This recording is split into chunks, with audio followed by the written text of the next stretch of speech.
오늘 말씀의 시작은 이스라엘 백성들이 꿈에도 그리던 가나안 땅을 진입하는 이야기에서 시작됩니다. 위대한 지도자 모세는 모압 땅 평지에서 가나안 땅이 훤히 보이는 자리에서 하늘나라로 옮겨갔습니다. 모세가 숨을 거두기 전에 정성을 기울여서 3편의 설교를 남겼는데 그것이 신명기의 내용입니다. 신명기는 모세가 죽기 한 달 전에 온 정성을 쏟아서 전한 3편의 설교, 모세의 설교집이 신명기입니다. 그 신명기 뒷부분에서 말씀하시기를 너희들이 이제 요단강 건너 가나안 땅 들어가는데 두려워 말아라. 염려하지 말아라. 여호와께서 먼저 건너가신다. 너희 앞서서 가나안 땅으로 가신다. 그런 격려의 말을 남기고 숨을 거두었습니다. 이제 한 달 동안 준비를 해서 여호수아의 지도로 요단강을 건너는 이야기가 여호수아서 3장입니다. 3장 6절 말씀, 3장 6절. 여호수아가 또 제사장들에게 말하여 이르되 언약궤를 메고 백성에 앞서 건너라 하매 곧 언약궤를 메고 백성에 앞서 나아가니라. 우리가 성경을 대할 때 이런 부분을 유심하게 특별히 묵상하며 읽어야 합니다. 그때 마침 보리 베는 처리에서 요단강이 범람하던 시기입니다. 그런데 그 물이 넘치는 요단강을 건너는데 무슨 공병대나 특공대나 기마대가 앞서 건너는 것이 아니라 하나님의 말씀을 담은 언약궤를 맨 제사장들이 맨 앞장서서 요단강을 건넙니다. 대단히 영적으로 우리가 중요한 부분입니다. 요단강물 넘치는데 다리를 놓는 공병대가 간다든지 특공대가 간다든지 이렇게 해야 될 것 같은데 언약궤를 맨 제사장들이 앞장서서 가게 했습니다. 15절 말씀. 요단이 곡식 거두는 시기에는 항상 언덕에 넘치더라. 궤를 맨 자들이 요단에 이르며 궤를 맨 제사장들의 발이 물가에 잠기자. 저는 이런 부분을 읽을 때 가슴이 뜨거워집니다. 제사장들이 언약궤를 메고 요단강 강둑에서 강물이 줄어들기를 기다린 것도 아니고 그냥 강이 넘쳐 흐르는데 언약궤를 맨 제사장들이 궤를 맨 채로 강물에 들어갔습니다. 그들의 발이 물가에 잠기자.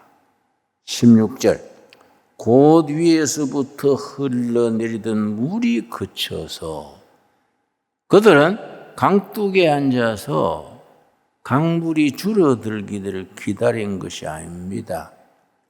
넘치는 강물을 두려워하지 않고 언약궤를 메고 진격에 들어갔을 때에 제사장들의 발목이 물에 잠기자 물이 멈췄습니다. 바로 행동하시는 하나님. 현장에서 실천할 때에 하나님이 역사하시는 신앙이 우리들의 살아있는 신앙입니다. 우리는 이런 사람의 계산으로 사람의 방법으로 기다리고 뜸들이고 눈치 보고 그런 신앙이 아닙니다. 제사장들의 발이 물가에 잠기자 위에서부터 흘러내리던 물이 멈추었더라. 그 장면을 우리가 영화 필름처럼 이렇게 그려볼 때에 정말 그 엄숙한 장면입니다. 4장 1절입니다. 그 모든 백성이 요단을 건너가기를 마치매 백성들이 요단강 그 멈추어선 물 사이로 건너기를 마치매 여호수아에게 말씀하여 이르시되 백성의 각 지파에 한 사람씩 12사람을 택하라. 12지파에 한 사람씩 제일 날쌔고 건강한 청년을 택해서 3절 그들에게 명하여 이르기를 요단 가운데 제사장들의 발이 굳게 선 그곳에서 돌 12를 택하여 그것을 가져다가 오늘 밤 너희가 유숙할 그곳에 두게 하라 하시니라. 12명을 각 지파에 한 명씩 뽑았습니다. 요단강 바닥에 물이 육지가 드러나는 그 강바닥에서 돌 하나씩을 메고 나오게 했습니다. 그 돌을 가져다가 오늘 유숙할 곳에 가서 그 돌을 쌓아서 그걸 역사 교과서의 현장으로 삼아라 했습니다. 20절 말씀 여호수아서 4장 20절입니다. 4장 20절 말씀 여호수아가 요단에서 가져온 그 12돌을 길갈에 세우고 그들이 강바닥에서 가져온 돌 12개를 그날 밤 머무는 장소 길갈의 돌 12돌로 이렇게 돌탑을 쌓았습니다. 그래 돌탑을 쌓고 말하기를 왜 그걸 쌓았느냐? 22절이 중요합니다. 너희는 너희의 자손들에게 알게 하여 이르기를 이스라엘 마른 땅을 밟고 요단을 건넜음이라. 그게 어떻게 왜 그렇게 가르치느냐? 21절입니다. 21절. 이스라엘 자손들에게 말하여 이르되 후일에 너희의 자손들이 그들의 아버지에게 묻기를 이 돌들이 무슨 뜻이니까? 세월이 흐른 뒤에 길갈에 쌓인 돌무더기의 내력을 모르는 자손들이 아버지, 할아버지, 이 돌무더기는 무슨 뜻입니까? 후손들이 묻거든 설명해 줘라. 우리 조상들이 요단강을 건널 때에 언약궤를 맨 제사장들의 발이 물가에 담기자 강물이 멈추고 12지파에 한 명씩 뽑은 선수들이 나와서 돌 하나씩 강바닥에서 건져다가 돌무더기를 세운 거니라. 조상들의 역사 속에서 하나님이 어떻게 역사하셨는지 그걸 후손들에게 보여주기 위해서 이 탑이 있느니라. 바로 그 자체가 역사 교과서입니다.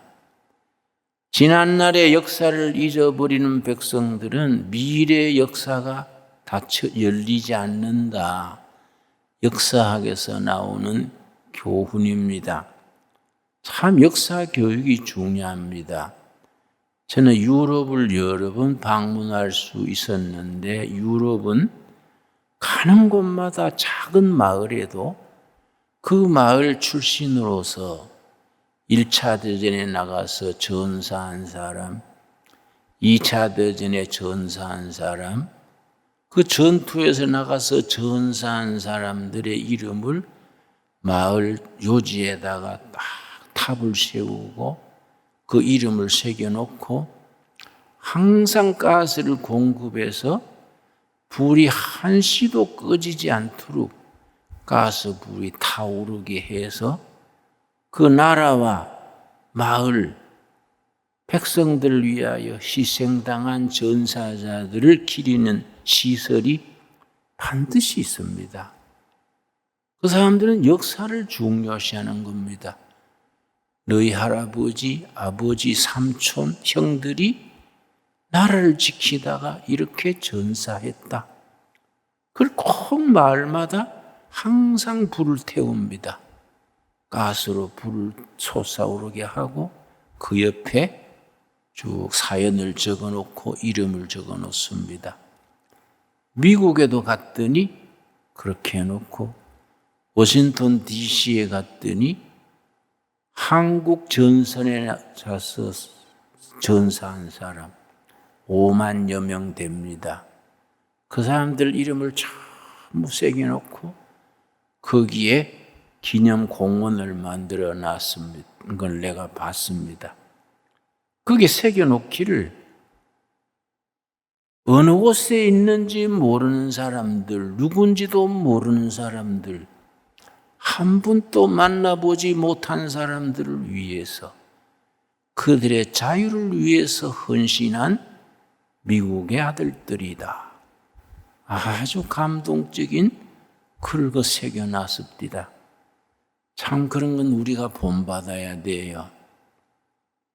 여러분, 우리 후손들이 너무 역사 교육을 배우지 않습니다. 가까운 역사도 몰라요. 우리 1961년 5월 16일에 박정희 대통령, 박정희 장군이 쿠데타 혹은 혁명을 일으켰습니다. 보는 사람의 관점에 따라서 5.16 혁명이라 하기도 하고 군사 쿠데타라 하기도 하고 표현합니다. 이 1961년 5월 16일입니다. 그런데 그때 미국의 대통령이 케너디입니다. 자기들이 피 흘려 같이 지켜주고 원조하는 나라가 군사 쿠데타가 났다 하니까 케너디 대통령이 원조를 다 끊었습니다. 이승만 때 그때는 1년의 국가 예산의 80%까지가 미국 원조랬습니다. 특별히 잉여 농산물 480 그래서 농산물을 지원을 하면 그걸 팔아서 국가 예산에 충당을 하던 때입니다. 근데 군사 쿠데타가 났다고 원조를 끊어버리니까 이 혁명 주체 세력이 난감해진 거지요. 박정희 장군이 13명을 데리고 케너디를 만나러 갔습니다. 갔더니 케너디가 자리에서 일어나지도 않고 박정희 장군한테 뭐라고 하니? 당신 옷 벗고 가서 군복 갈아입어라. 왜 군사 쿠데타를 하느냐? 아주 찬밥 먹고 돌아왔습니다. 내가 기록을 보니까 그날 13명하고 박 장군이 호텔에 와서 많이 울었다 그래요. 미국의 원조를 못 받고 국가 경영이 말이 아니지요. 그래서 어떻게 생각했냐면 독일에 가서 요청해보자. 거기는 분단 국가고 공산주의도 체험하고 우리 이해할 거 아니냐. 독일의 사람을 보내서 요청을 했습니다. 지원 요청해달라고. 국제를 거쳐서 독일에서 3천만 마르크 지원하기로 했는데 조건이 있었습니다. 은행에 보증을 써라. 국제적으로 유수한 은행에서 보증을 써라. 그리고 차관을 하기로 했는데 보증 쓸 나라 은행이 있습니까? 한국이 신용도가 그때는요, 세계에서 가장 못 사는 나라가 인도. 국민소득이 52달러. 밑에서 2등이 사우스 코리아 72달러. 그 위에 3등이 북한 86달러입니다. 그런 나라에 누가 은행이 보증을 써줍니까? 그걸 사정을 했더니 독일 쪽에서 알려주기를 너그 나라에서 실업자가 많을 거 아니냐? 많다. 그러면 탄광의 인부들이 모자리니까 탄광의 광부 5,000명 정도 보내고 여자 간호보조사 2,000여 명 보내면은 병원에 청소하고 시체 닦고 중환자들 돌보고 그런 일에 쓰면은 그걸 보증으로 3천만 마르크를 지원해 줄 수 있다. 그렇게 약속이 돼가지고 1963년입니다. 우리나라에서 독일 광부 5,000명, 간호보조사 2,000명 광고를 냈습니다. 얼마나 많이 모였는지 광부에 신청한 사람이 47,000명, 거의 10대 1이지요. 간호사로 지원한 2,000명 뽑는데 27,000명이 지원했습니다.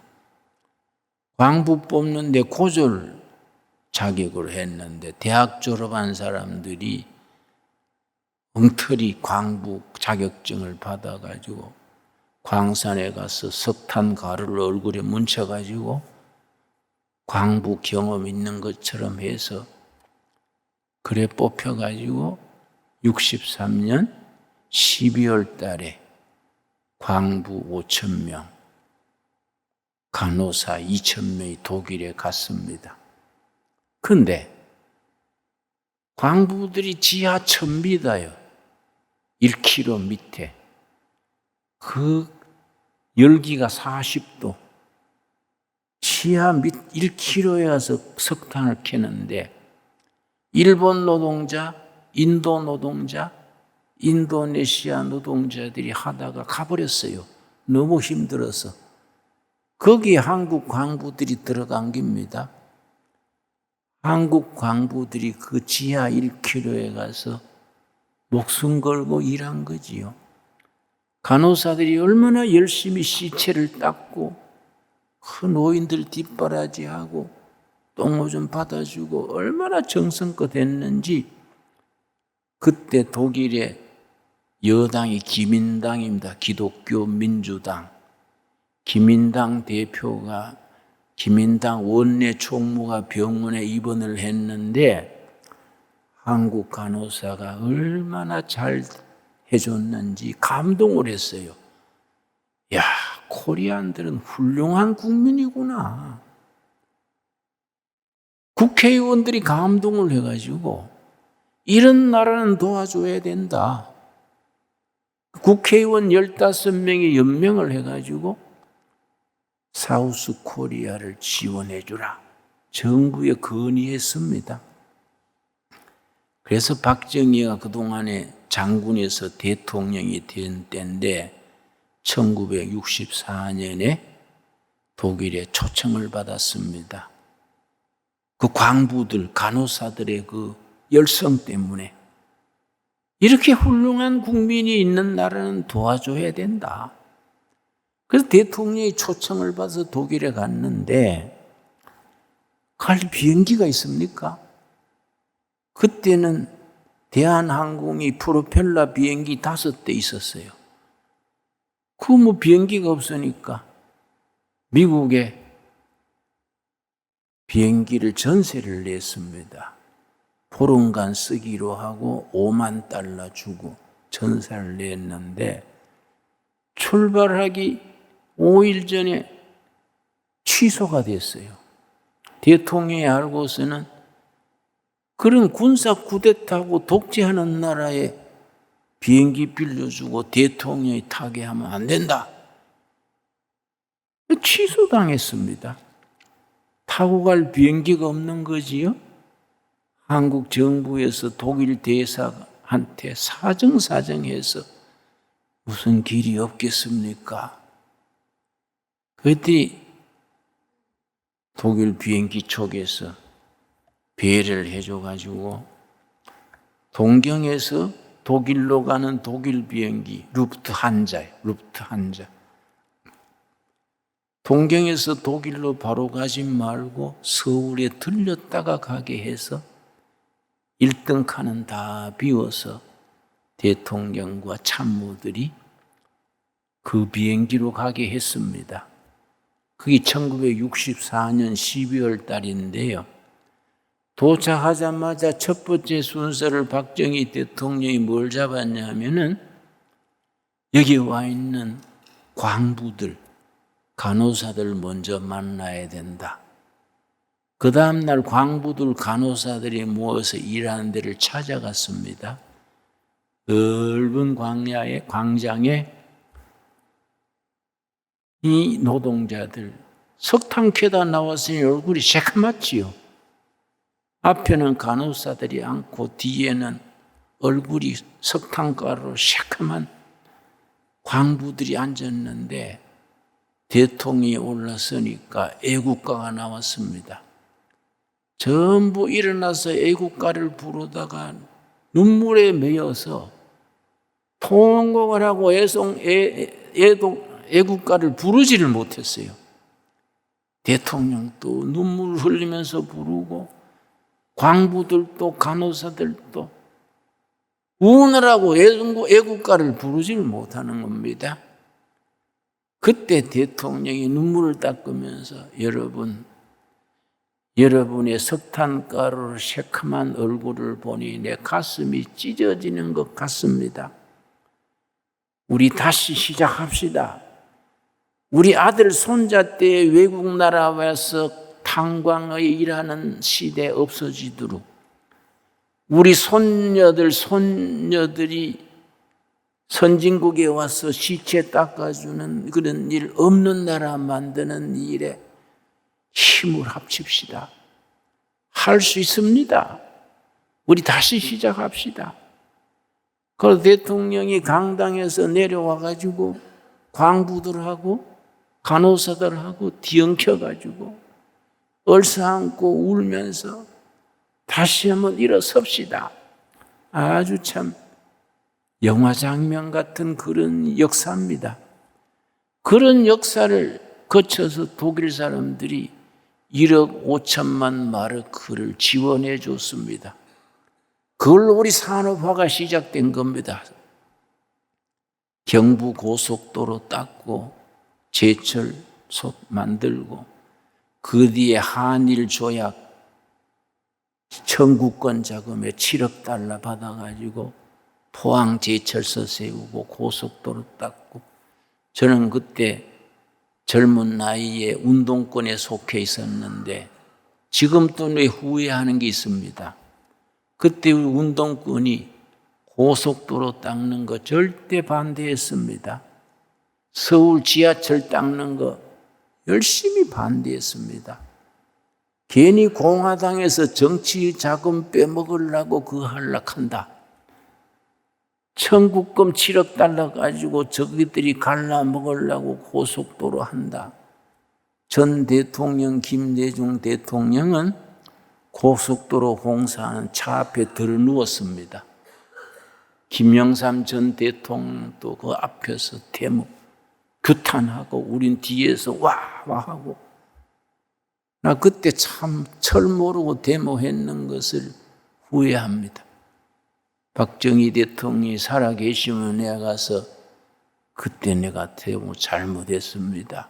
사과할 끼인데 뭐 지금 타계하셨으니까 그럴 기회가 없지요. 반대가 능사가 아닙니다.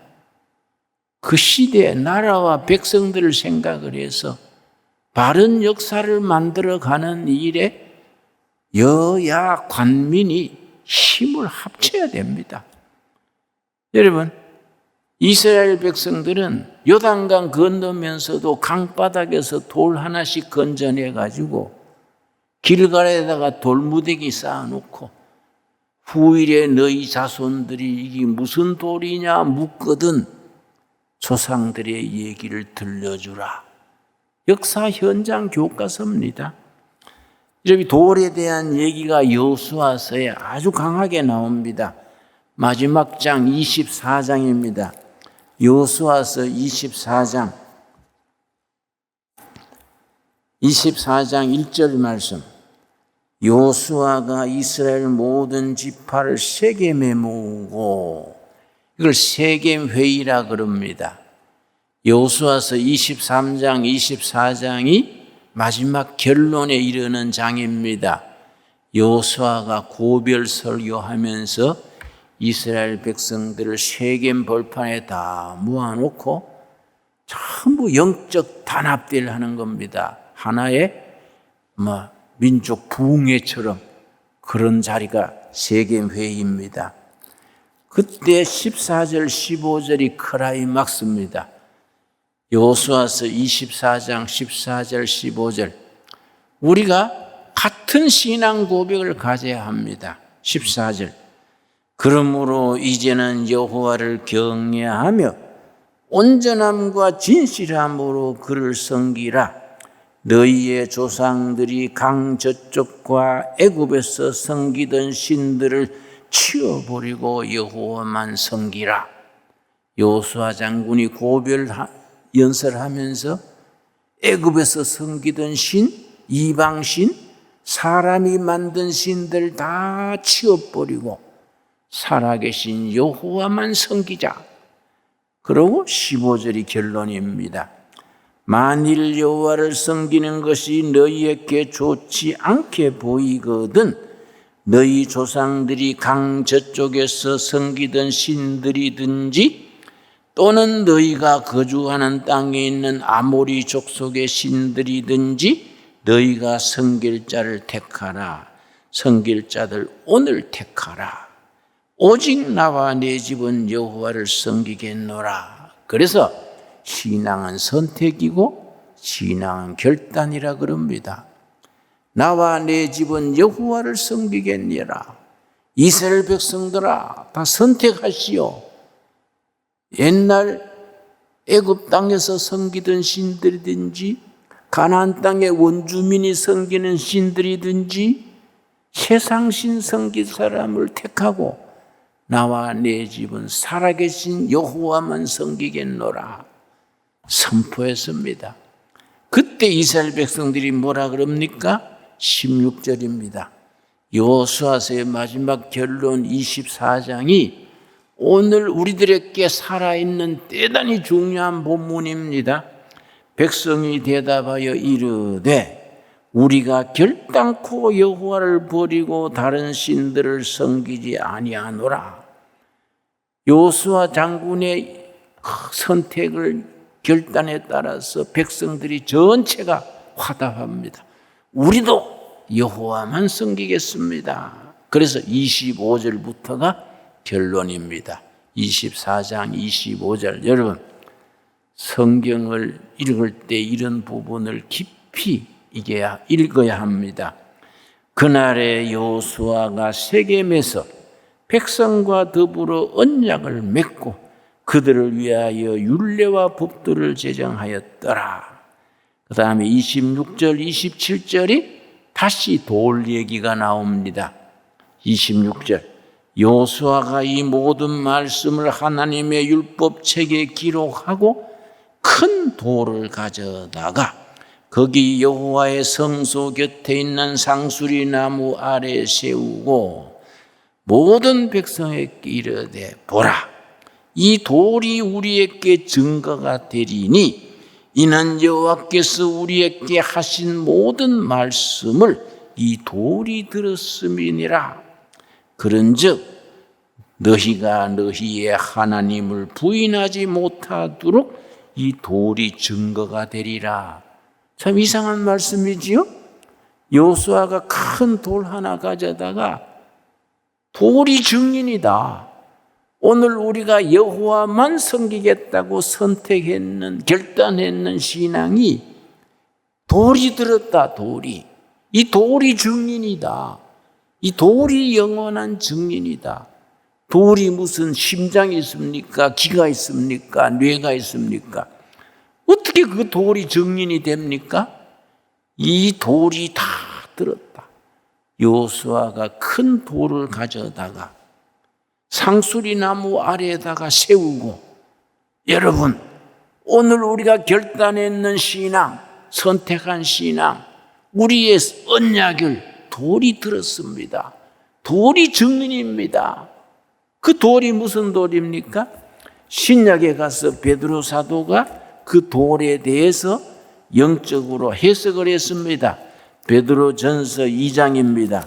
우리 다 같이 찾겠습니다. 베드로전서 2장. 베드로가 그 돌에 대해서 아주 복음적인, 구속사적인 아주 확실하게 해석합니다.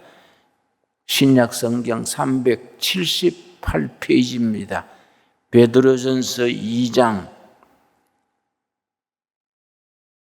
4절 말씀.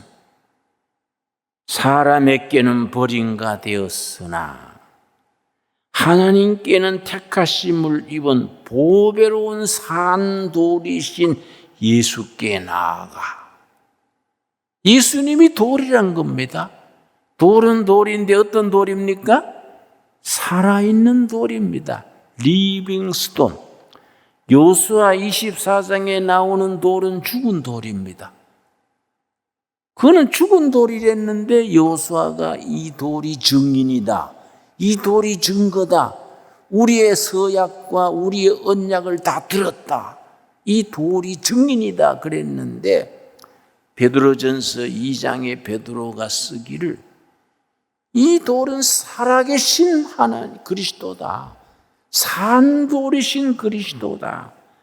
구약에서는 죽은 돌, 신약에서는 살아있는 돌, 리빙스톤, 산돌이신 그리스도라. 산돌이신 예수 그리스도다. 그 다음 절이 참 중요합니다. 4절이 우리에게 주시는 약속의 말씀입니다. 자, 5절이구만요. 5절. 너희도 산돌같이. 아멘이 됩니까? 예수님이 살아있는 돌로서 우리에게 생명을 주시고, 우리에게 말씀하시고, 우리에게 기도를 들으시고, 우리와 날마다 동행하시는 산돌이신데, 그 예수를 믿는 우리도 살아있는 돌이다. 예수님은 큰 돌, 우린 작은 돌, 작은 예수. 우리도 산돌같이 신령한 집으로 지어지고, 신령한 집이 뭡니까? 에크레시아, 교회입니다. 교회. 참 보이지 않는 진리의 교회. 우리도 신령한 집으로 세워지고 예수 그리스도로 말미암아 진짜 돌, 산돌이신 예수 그리스도로 말미암아 하나님이 기쁘시게 받으실 신령한 제사를 드릴 거룩한 제사장이 될지니라. 여러분, 예수를 믿는 우리가 큰 대제사장 되신 예수님을 따라 우리도 다 제사장이 된 줄로 믿습니다. 우리 각자가 다 산돌이고 제사장입니다. 날마다 삶 속에서 하나님께 제사 드리는 제사장이 될지라. 그래서 베드로전서 2장의 크라이막스가 9절입니다. 9절 말씀. 이런 말씀이 우리 영혼 속에 잘 박힌 못처럼 살아서 역사해서 우리 삶을 이끌어주는 기관차가 되어야 됩니다. 베드로전서 2장 9절입니다. 그러나 너희는 택하신 족속이요, 왕같은 제사장들이요, 거룩한 나라요, 그의 소유가 된 백성이니. 지금까지 아멘 하십니까? 우리가 다 택하신 족속이고 왕같은 제사장이고 거룩한 나라고 하나님의 소유가 되신 것을 확인하십니까? 생각해 보면 엄청난 겁니다. 우리가 그냥 대충 읽고 지나갈 수 없는 굉장한 선포입니다. 우리 한 사람 한 사람이 산돌이신 그리스도를 따르는 적은 산돌이 되어서 제사 드리는 제사장이 되어서 택하신 족속이요 왕 같은 제사장들이요 거룩한 나라요 살아계신 하나님의 소유다. 하나님의 소유가 된 백성이니 이는 너희를 어두운 데서 불러내어 그의 기이한 빛에 들어가게 하신 이에 아름다운 덕을 선포하게 하려 하심이라. 옛날 심판 아래 죄 아래 어두움에 살았지만은 산돌이신 예수를 믿고 따름으로써 우리도 산돌이 되고 거룩한 택하신 족속이 되고 하나님의 소유가 되어서 하나님이 선포하신 복음의 그 신비한 생명의 빛을 전하는 사람, 선교하는 사람, 삶 속에서 선교하는 살아있는 선교사의 사역을 감당하게 됐다. 아멘으로 받아들일 수 있게 되기를 바랍니다. 이 말씀이 살아있는 말씀으로 우리 영혼을 이끌고 삶에 활력을 주고 영적 에너지를 주고 세상을 이길 수 있는 능력으로 항상 임할 수 있게 되기 바랍니다. 기도하겠습니다. 산돌이신 예수님 찬양합니다. 우리도 산돌이 되어서 주님의 일을 이어가는 제사장 된 것을 고백합니다.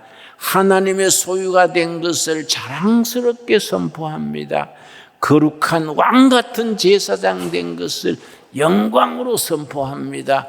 여호와 아버지, 우리가 산돌로서 가는 곳마다 생명 역사, 진리의 역사, 받은 사명을 귀한 복음의 도리를 전파할 수 있는 선교사, 전도자, 복음의 빛을 발하게 하여 주시옵소서. 예수님 이름 받들어 기도드려 사옵나이다. 아멘.